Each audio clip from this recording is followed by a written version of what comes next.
Remember when I said this during garden planning? In the spring, a huge portion of my garden is taken up by broccoli and potatoes.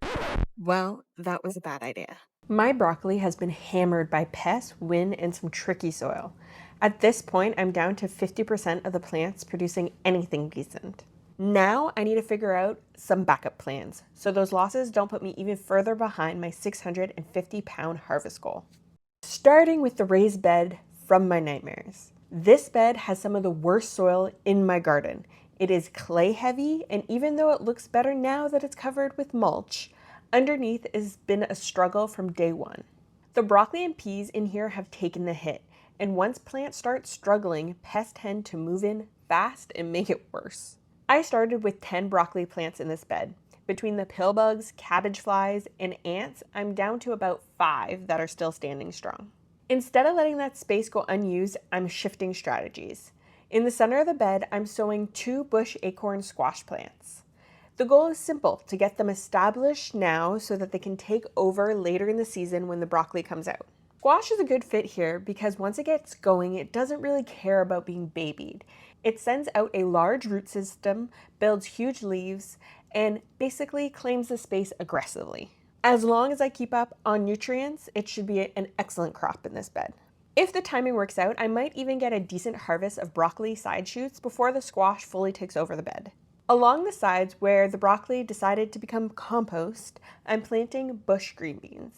Green beans are one of the more dependable crops in my garden, as long as I can keep them away from the birds. My family eats them just as happily as they do broccoli, but they are far less demanding to grow.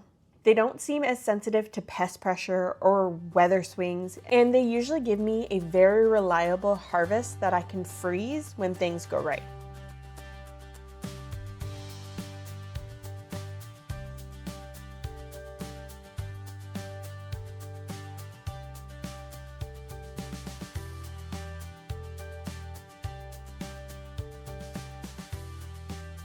Over in the in-ground bed, the problem has been different. Here, pest pressure has been present, but the larger issue has been the wind. Some of the storms we've had this spring have actually pushed the plants right over. So I've come through and staked everything to give them a little bit more support, and that's something I'm definitely keeping in mind to do earlier in future seasons instead of reacting after the damage happens. The broccoli along the path has suffered the most, and I'm starting to wonder if we compacted the soil when we were working on the raised beds in the spring. That area just doesn't seem to grow with the same strength as the rest of the bed, which is unusual this season. My original plan for this space was bush acorn squash, and instead of changing the plan, I'm actually moving forward with it. Getting the squash in earlier should give it more time to establish and, in theory, more time to produce before the fall. I like giving young squash plants a bit of protection early with these domes. It helps to keep the soil warm and speeds up the early growth. It also keeps the pests off of them while they're most vulnerable. Now over to the front yard. This is where the broccoli has been the biggest disappointment.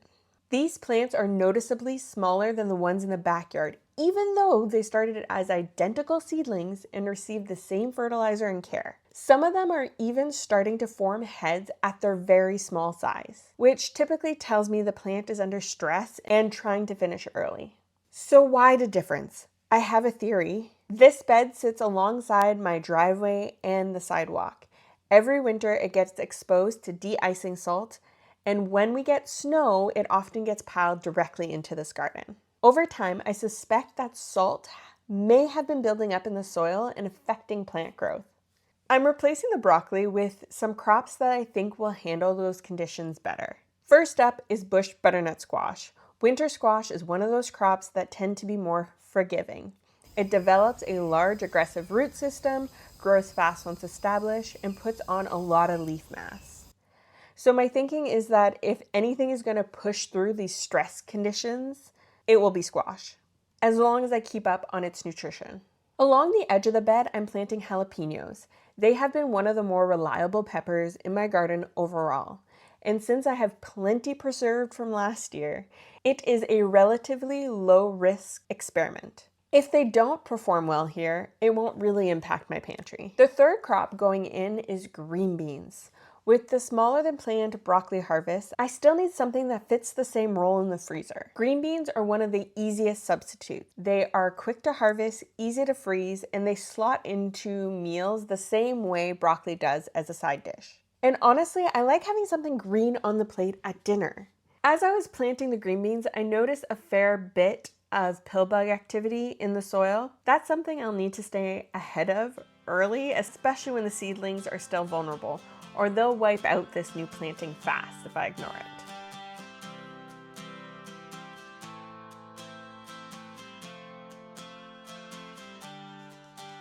All in all, planting this much broccoli turned out to be a bad decision and has forced me to rethink my strategy a little bit with this crop. My hope was to increase my broccoli harvest to 52 pounds. That way we could have a pound of broccoli for every week of the year. But that's turning out to be much harder than I had expected.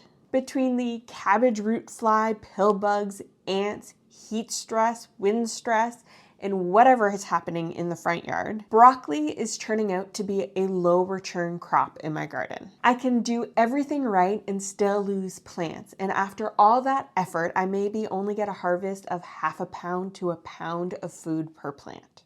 That's not a great return for the amount of space, attention, and risk involved.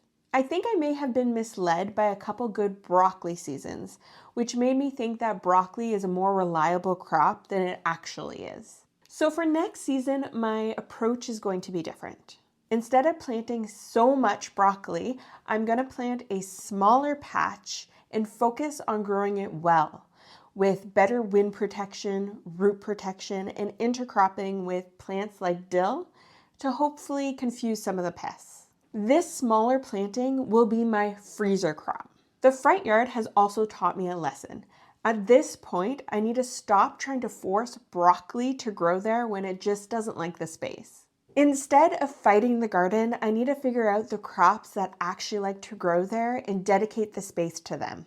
For fresh eating, I want to shift my focus to broccolini for the spring, early summer, and fall time. My thought is that if I can get a pound of broccolini a week, fresh from the garden, I won't need to grow as much heading broccoli for the freezer. Broccolini also spreads out the risk because you're not growing for a large central head. It recovers better from pest damage, weather damage, and any of the other issues you can experience with broccoli. If anything goes wrong, I still have a chance to get a harvest from the plant. During the winter months, I can still get some of that sulforaphane benefit that you get from broccoli by growing microgreens. I'm interested in experimenting with letting a couple of the broccoli plants go to seed this season to see if collecting my own microgreen seed is worthwhile. At the end of the day, it doesn't matter if the food comes from broccoli, green beans, carrots, or peas. What matters is that I grow enough food to provide my family with decent nutrition that they will actually eat and enjoy.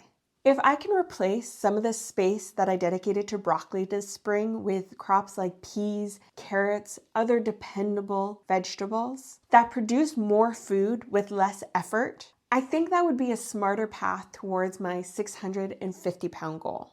Because at the end of the day, the goal isn't to grow as much broccoli as possible. The goal is to grow as much food as possible.